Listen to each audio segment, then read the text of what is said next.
मेरा पति हर रविवार को मुझे दुल्हन बनाता और बहुत ही छोटे कपड़े पहनने के लिए देता।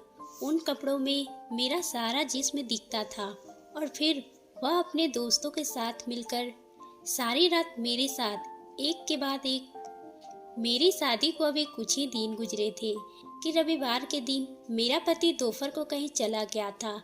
नई नई शादी हुई थी, इसलिए मैं रोज ही शाम को तैयार हो जाती थी। आज भी मैंने खूबसूरत जोड़ा पहना था, तैयार भी हुई थी। लेकिन मेरा पति आलोक शाम को घर आए तो उनके हाथ में शॉपिंग का बैग था। उसने शॉपिंग का बैग मेरे हाथों में थमाया और बोले कि इसे पहनकर तैयार हो जाओ। मैंने हैरत से आलोक की तरफ देखा। मैंने कहा, मैं पहले से ही तैयार हूँ। वो कहने लगे कि जो कपड़े मैं अभी तुम्हारे लिए लाया हूँ उसे पहन लो और तैयार हो जाओ। मैं शॉपिंग बैग लेकर अपने कमरे में आ गई। जब मैंने वो कपड़े देखे तो देखकर मेरी आंखें फटी की फटी रह गई थी। वह तो बहुत ही ज़्यादा फैशनेबल और कीमती किस्म की ड्रेस थी। मैंने कहा, आलोक ये तो बहुत ही ज़्यादा छोटी है। आलोक कहने लगे, मेरे दोस्त के घर में पार्टी है, इसलिए जल्दी से तैयार हो जाओ। इतनी कीमती और ऐसी ड्रेस लाने के लिए आलोक को क्या ज़रूरत थी। मेरी शादी पर आलोक ने एक जोड़ी कपड़े भी लिए थे। कहते हैं कि मेरी गुंजाइश नहीं थी और अब बहरहाल मैंने वो ड्रेस पहन ली थी। वैसे भी मैं एक खूबसूरत किस्म की लड़की थी। उस शॉर्ट ड्रेस में तो मेरे हुस्न के चार चांद लगा दिए थे। मैंने मेकअप टच करने के बाद अपने बालों का जूड़ा बनाना शुरू की तो आलोक मेरे कमरे में आ गए और मेरे करीब आकर मुझे सर से पैर तक देखा और फिर कहने लगे, बाकी सब तो ठीक है, पहले बाल खुले रहने दो और फिर ज़्यादा खूबसूरत लगोगी। उनकी तारीफ पर मैं बिल्कुल चुप हो गई थी। मैं बिल्कुल तैयार थी। मेरे बालों को खोलकर कंघा किया और अलमारी से बड़ी सी शाल निकालने लगी ताकि खुद को लपेट सकूं। ये देखकर आलोक ने फौरन से रोक दिया और कहने लगे, ये क्या कर रही हो? कीमती शॉर्ट ड्रेस का सारा लुक खराब हो जाएगा। मैंने कहा, आलोक मैं यूं तो बाहर नहीं जा सकती। आप खुद देखो, ये ड्रेस काफी टाइट और छोटी सी है, फिर इसका दुपट्टा भी नेट का है। इसे लेना या न लेना बराबर है। आलोक कहने लगे कि मुझसे बहस मत करो। वैसे भी मेरा दोस्त अपनी गाड़ी और ड्राइवर भेज रहा है, तुम्हें घबराने की जरूरत नहीं है। कुछ ही देर में आलोक के नंबर पे किसी का कॉल आई। वह फोन पे कहने लगा, हाँ हम लोग तैयार हैं। फिर मुझे कहने लगे कि चलो ड्राइवर आ गया है। आलोक एक मिडिल क्लास फैमिली से ताल्लुक़ रखते थे और मेरा ताल्लुक़ भी ऐसे ही घर से आने से था।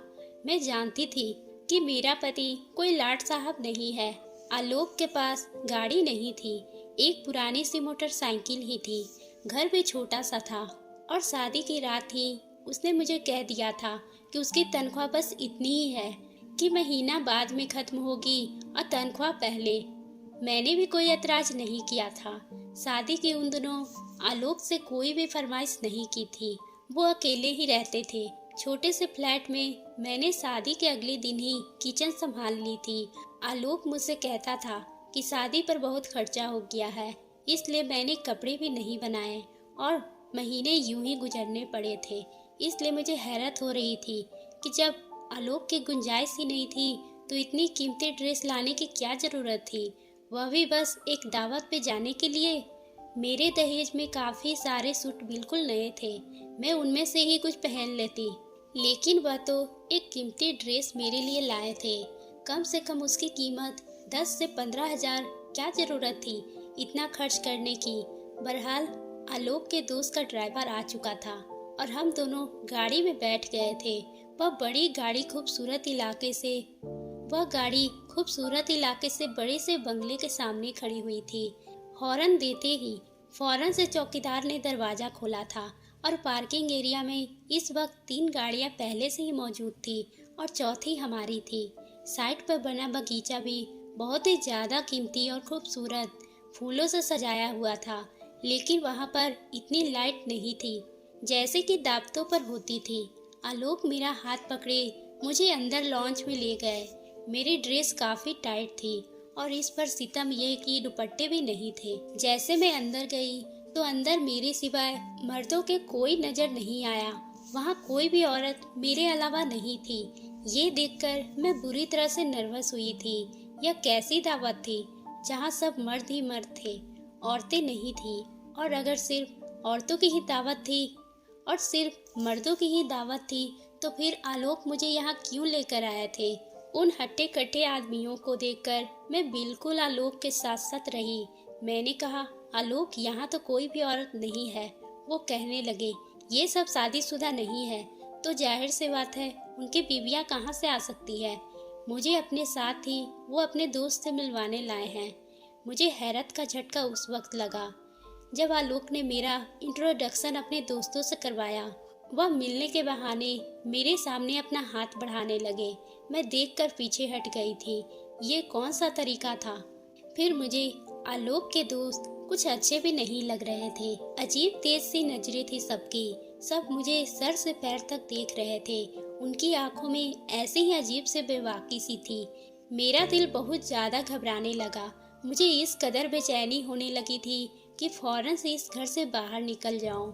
वहाँ इस वक्त 5 मर्द थे और पांचों के हाथों में कांच के गिलास में ब्राउन कलर की शरबत था।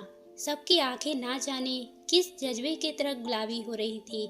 ऐसा महसूस हो रहा था जैसे नशे की हालत में हो। वह बहुत ही घबराई हुई थी, इसलिए आलोक के पास जाकर उनके पहलू से लग गई। मैंने कहा, आलोक, मुझे यहाँ नहीं रुकना है, मुझे आप घर छोड़ आए। आलोक कहने लगे, तुम्हें क्या हो गया है? क्या लड़कियाँ लड़कों की महफिल में नहीं जाती? मुझे घबराने और डरने वाली लड़कियों से सख्त चिढ़ है। खुले मिजाज की लड़कियाँ पसंद है जो हर महफिल में जा सके और एंजॉय कर सके। इसलिए ये डरपोक लड़कियों की तरह रिएक्ट करना बंद करो। ये कहकर उन्होंने मुझे बाजू से पकड़कर खुद से पीछे किया था। मैं तो आलोक का रवैया देखकर हैरत का शिकार हो गई थी। मेरी आंखों से आंसू भर आए थे। इससे पहले मैं रो देती। आलोक का एक दोस्त मेरी तरफ बढ़ा और कहने लगा, भाभी, आप परेशान क्यों हो रही हैं? मेरी बीवी दूसरे शहर अपने मायके रहने गई है और बाकी दोस्त सब कुंवारे हैं। 1-2 साल रुक जाए, उन सब की भी शादी हो जाएगी तो इन सब की भी बीवियां आ जाएगी। अब अगर हमारी बीवी नहीं है तो हम क्या करें? मिलना जुलना छोड़ दे। हमने तो आपके लिए बहुत अच्छा इंतजाम किया है। इसका अंदाज मजाक उड़ाने वाला था।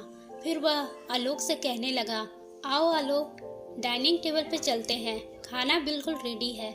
आलोक का हाथ जोर से पकड़कर डाइनिंग टेबल पर पहुंचा दी, जहां पर अलग अलग किस्म के खाने लगे हुए थे, और आलोक के साथ ये टेबल पर बैठ गई। आलोक के बाकी दोस्त भी सामने ही कुर्सियों पर बैठ गए थे। जिस दोस्त के यहाँ पार्टी थी वह मेरी प्लेट में अलग अलग किस्म के खाने डाल रहा था। कह रहा था, भाभी, यह भी खाकर देखिए, और यह भी खा लीजिए, और यह भी खाकर देखिए। खाना वाकई बहुत ही लजीज था और मुझे भूख भी बहुत ज़्यादा लगी हुई थी। अजीब बात यह थी कि जैसे जैसे मैं खाना खा रही थी मेरी आंखें नींद से बंद होने लगी थी, लेकिन मैं अपना हाथ नहीं रोक पा रही थी। खाने का स्वाद ही कुछ ऐसा था। खाना खाते ही मुझे लगा कि जैसे मैं यही सो जाऊं। मैं नशे वाली नज़रों से आलोक की तरफ देख रही थी, जो इस वक्त मुझे 1 के बजाय 4 नजर आ रहा था। मैंने कहा, आलोक, अब हम लोग घर चले, मुझे नींद आ रही है। वो कहने लगा, हाँ चलो। ये कहकर जैसे ही मैं अपने कुर्सी से उठ गई, लड़खड़ाते हुए आलोक के बाहों में गिर गई। बस 1 ही मिनट लगा मुझे अपने होश खोने में, और सुबह जब मेरी आँख खुली तो मेरा सर बुरी तरह से चकरा रहा था। बहुत ही मुश्किल से अपनी आंखें खोली थी। मैं अपने कमरे में मौजूद थी, अभी भी इसी शॉर्ट ड्रेस में थी जो अब मुझे अपने वजूद पर बुरी तरह से चुभ रही थी। मैं बड़ी मुश्किल से उठकर बैठने की कोशिश की थी। लगा जैसे कि मेरा वजूद मेरा साथ ना दे रहा हो। मेरे पूरे बदन में दर्द की टीस उठी थी और बड़ी मुश्किल से मैंने अपने दुखते वजूद को बैठकर सिरहाने में टेक लगाने पर मजबूर किया था। पता नहीं क्यों मैं चूर चूर हो चुकी थी। मुझे अपने अंदर एक अजीब सी कमजोरी से महसूस हो रही थी। मैंने देखा तो मेरा सारा जेवर उतरा हुआ था और हाथों में जहाँ चूड़ियाँ पहनी हुई थी वहाँ पर खरोच और जख्मों के निशान थे। ये देखकर मुझे हैरत हुई थी। मैं अभी ठीक से अपने होश हवास में भी नहीं थी। जब आलोक बड़े बेझिझक होकर नाश्ता लेकर अंदर दाखिल हुए, बहुत खुश लग रहे थे। मुझे कहने लगे, देखो आज मैं तुम्हारे लिए पूरी हलवे का नाश्ता लाया हूँ। मैंने कहा, पता नहीं आलोक, मेरे जिस्म में बहुत दर्द है। मेरी बात पर वो फिक्रमंद होने के बजाय मुस्कुराने लगे और कहने लगे, रात तुम बहुत ज़्यादा खूबसूरत लग रही थी, फिर मुझ पे बेहोश होकर गिर आई, इसलिए घर आते ही मेरी नीयत तुम पे खराब हो गई। आलोक काफ़ी अच्छे मूड में लग रहे थे। मेरी नज़रें खुद ब खुद झुक गई। कहने लगे, तुम नाश्ता करो, मैं तुम्हारे लिए दर्द की दवा लाता हूँ और गरम गरम चाय भी लाता हूँ, और फिर ये दर्द आधे घंटे में ही ठीक हो जाएगा। मुझे हैरत हो रही थी। उन कई दिनों में आलोक ने कभी मुझसे ऐसी जुनूनी मोहब्बत का इजहार नहीं किया था, क्योंकि मेरे पूरे वजूद पर जख्म थे। बहरहाल अगले रोज तक मैं काफ़ी ठीक हो चुकी थी, लेकिन मैं नहीं जानती थी कि सिलसिला रोज ही चलता रहेगा। अगले इतवार फिर मुझे आलोक ने नई ड्रेस ला कर दी। कहने लगे, तैयार हो जाओ, दोस्त के घर पर दावत में जाना है। और फिर इसी दोस्त के बंगले में मुझे ले गए। एक बार तो उनके दोस्त मुझसे पहले से ज़्यादा बेझिझक होने लगे। भाभी, आपके हुस्न के तो हम दीवाने हो गए हैं। आलोक तो बड़ा खुश नसीब है कि इसे आप जैसे बीवी मिली है। मुझे आलोक के दोस्तों के मुंह से इस तरह की तारीफ बुरी लग रही थी। मैंने गुस्से से उन्हें घूर कर देखा तो वो ढीठ बनकर हंसने लगे। मैं सोच चुकी थी कि घर जाते ही आलोक से कहूँगी, आइंदा मैं उसके घर नहीं जाऊँगी। मुझे आदमियों की इस किस्म की घटिया मजाक बिल्कुल भी पसंद नहीं थी। एक बार भी मेरे साथ यही हुआ था। जैसे ही मैंने खाना खाया मुझे नींद आने लगी थी, फिर मैं बेहोश हो गई थी। अगले दिन फिर मेरा जिस्म टूट रहा था, लेकिन मैंने एक बात नोट की थी कि आलोक बहुत खुश था। घर पर फल भी लाने लगा था, पैसे भी बड़े खुले हाथों से खर्च कर रहा था। हालांकि इसकी तनख्वाह इतनी ज़्यादा भी नहीं थी। मेरी ये रोज़ रोज़ की फरमाइश कैसे पूरी कर रहा था। घर आते हुए वो रोजाना अच्छे से होटल का खाना साथ लेते आता। मुझसे कहते थे कि कोई ज़रूरत नहीं है तुम्हें किचन में खाना बनाने की। मुझे आलोक की बातें बड़ी अजीब लगती थी। मैंने कहा कि हर औरत के घर का काम करती है, मुझे भी अच्छा लगता है कि मैं आपके लिए खाना बनाऊं, आपके काम करूं। कहने लगे, नहीं, तुम बस अपने हुस्न का ख्याल रखो, इसे निखार कर रखो, खुद को संवार कर रखो। तुम नहीं जानती कि तुम्हारा हुस्न मेरे लिए कितना कीमती है। वो मुझसे मोहब्बत भरी बातें कर रहे थे। कहते हैं कि जानती हो तुम्हें अपनाने के लिए कितने पापड़ बेले हैं। ये बात सुनकर मुझे हैरत हुई थी, क्योंकि हमारा रिश्ता तो एक रिश्ते करवाने वाले के जरिए से हुआ था। मैंने तो पहले कभी भी आलोक को नहीं देखा था। मैंने कहा कि क्या मतलब। मेरी बात पर वो हंसकर कहने लगे, मैं तुम्हें एक मॉल में शॉपिंग करते देखा था। मैं तुम्हें देखकर ही तुम पर फिदा हो गया था। कहीं मैंने तुम्हारा पीछा शुरू कर दी। तुम्हारा घर देख मालूम हुआ कि तुम्हारी माँ तुम्हारे लिए रिश्ता देख रही है। यकीन करो, ये सुनकर मुझे बहुत डर लग रहा था, कहीं मैं तुम्हें खो ना दूँ। कहने लगा, एक बार मैंने तुम्हारे घर के बाहर एक रिश्ते वाली को निकलते देखा। फिर मैंने कहा कि अगर वो मेरा रिश्ता तुमसे करवा दे, मैं उन्हें अच्छी खासी रकम दूंगा। वो मेरी बात मान गए और यूं मेरा रिश्ता तुमसे हो गया। मैं तो आलोक की बात सुनकर हैरत से आंखें फाड़ के उसे देख रही थी। मुझे पता नहीं था कि वह मेरा पति मुझसे पहले से मोहब्बत करता था। मुझे अपनाने के लिए उसने इतने पापड़ बेले थे। मेरे दिल में आलोक की और भी मोहब्बत और कदर बढ़ गई थी, लेकिन मैं नहीं जानती थी कि सच तो कुछ और ही था।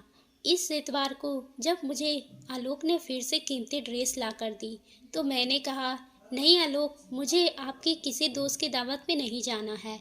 मेरी बात सुनकर उनके चेहरे के अंदाज एकदम से बदल गए थे। मुस्कुराहट गायब हो गई थी और चेहरे पर गुस्सा आ गया था। कहने लगे, क्या मतलब है तुम्हारा?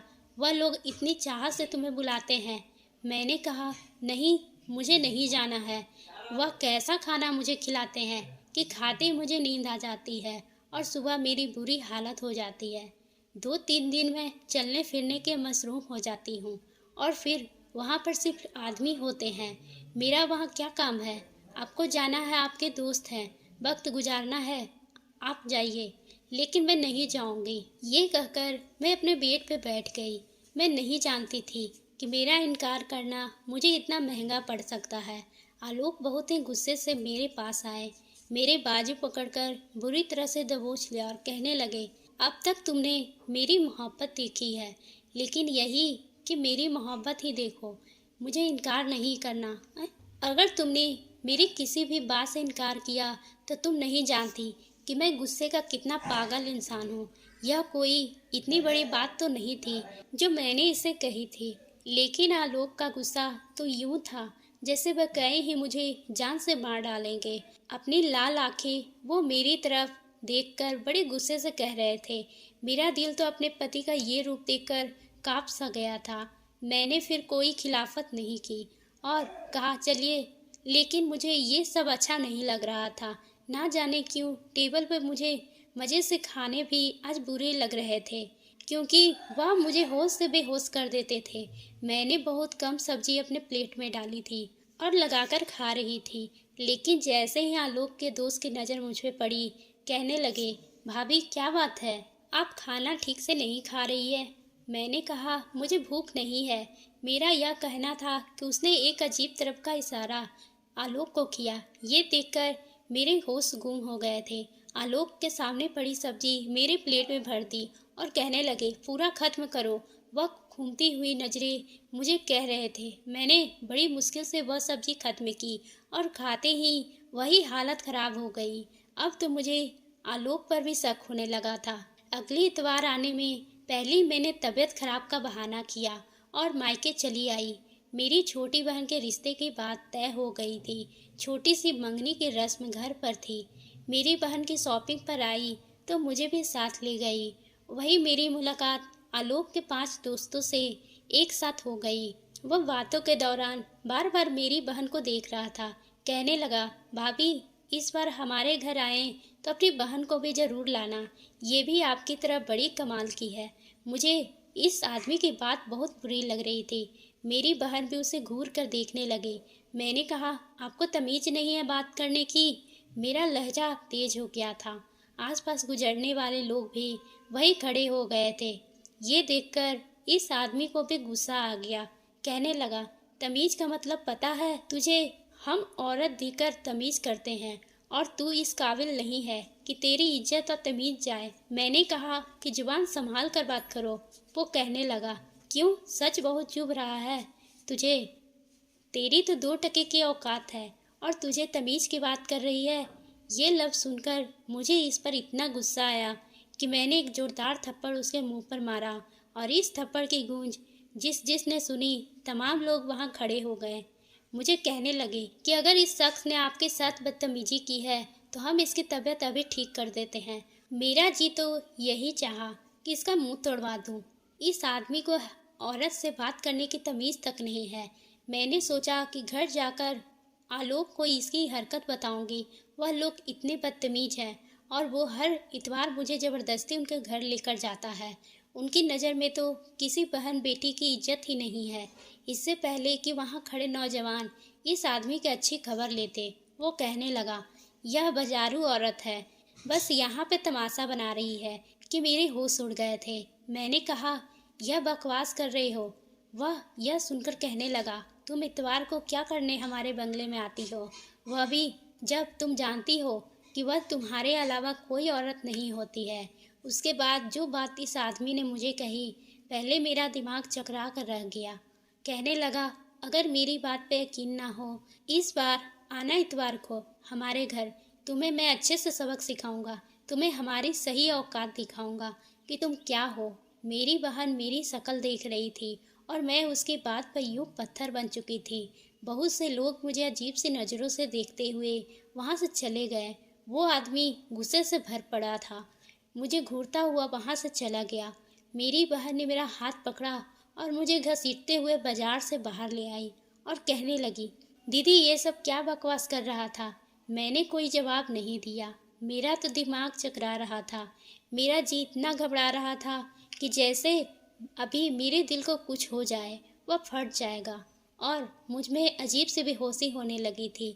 मेरी बहन मेरी ऐसी हालत देखकर मुझे घर ले आई, लेकिन मुझे वहाँ भी चैन नहीं आया था।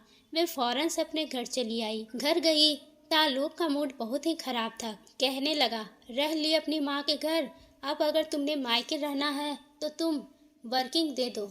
एक इतवार ही तो छुट्टी मिलती है, मुझे वहाँ भी तुम मेरा मूड बर्बाद कर देती हो। मैंने कोई जवाब नहीं दिया था, क्योंकि मैं कुछ भी कहती तो वो गुस्से से मुझ पर फिर चढ़ता और मुकर जाता। इस बार जब वो मुझे अपने दोस्तों के घर लेकर गया, तो इस वक्त इसका वह दोस्त वहाँ मौजूद नहीं था। इससे मेरी मुलाकात बाजार में हुई थी। जैसे मैंने आधा खाना खाया, मैं फौरन से बाथरूम में चली गई। मैंने वो खाना अपने अंदर हजम नहीं करा था, इसलिए मैंने अपने हलक में उंगली डाल डालकर उसे उल्टी की। जो कुछ खाया था वो सब बाहर आ चुका था, इसलिए मुझ में नशे का असर नहीं हुआ था। मैं बाहर आई और बेहोश होने का नाटक करने लगी। आलोक मुझे अपनी बाहों में लिए और कमरे में ले गए। मुझे बेड पे लिटा दिया। वह अभी कमरे में ही आया था कि उसके दोस्त भी कमरे में आ गए। आलोक कहने लगा, इस बार मैं डबल कीमत लूँगा अगर तुम लोगों रात भर मेरी बीवी के साथ करते हो। वह अब बीमार रहने लगी है। तुम लोगों के दिए हुए पैसे आधे ही इसके दवाई और डॉक्टर में खर्च हो जाते हैं। मुझे क्या फ़ायदा हुआ। इसके दोस्त कहने लगे, हमें मंजूर है, तुम इसकी जितना चाहे कीमत ले लो। मेरा जी चाहा ज़मीन फटे और मैं समा जाऊं। मेरा ही पति मेरी इज्जत का सौदागर था। पति तो बीवी का रक्षक होता है। इस गंदी नज़रों से बचने के लिए हर रिश्ते को भूल जाता है। यह कैसा पति था जो मेरा ही सौदा कर रहा था, इससे पहले कि वह लोग मेरे साथ कुछ गलत करते। पुलिस की गाड़ी का हॉर्न बंगले के बाहर बजने लगा। ये सुनकर वो सब घबरा गए थे। मैं यहाँ आने से पहले पुलिस को सारी इन्फॉर्मेशन दे चुकी थी। जब तक पुलिस अंदर आई, मैं बैठ गई। मुझे यूं बैठता देख आलोक और बाकी आदमियों की भी रंगत उड़ गई।